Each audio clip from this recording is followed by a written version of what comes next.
Orang Islam akan masuk syurga selagi dia mengucap syahadah. Tapi adakah dia masuk neraka dulu sebab timbangan dosanya berat?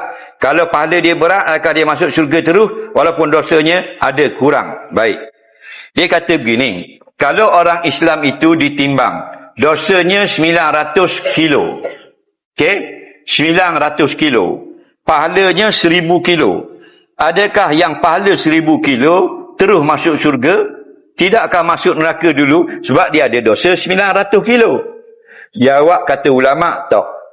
Jika lebih saja, fa amma man sakulat mawazinuhu fa huwa fi 'aisyatir radiyah. Barang siapa yang bila ditimbang antara jahat dengan baik, berat sebelah baik.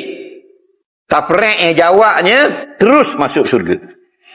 900 kilo dosa ini deny, tidak diambil kira, diabaikan. Dengan sebab murah Allah Taala. Kasih sayang Allah Ta'ala. Nampak? Kalau akal kita patut kira balas hak ni dulu. Dah. Lebih hak belah baik, masuk syurga. Dan jika telah ditimbang pahalanya 1000 kilo, dosanya 1001 kilo, masuk neraka. Kalau tak dapat syafaat Nabi. Tapi kata ulama, diazab bukan qadar 1001 kilo. Qadar sekilo yang lebih tu saja. Itu pun sudah azab. Nampak lagi?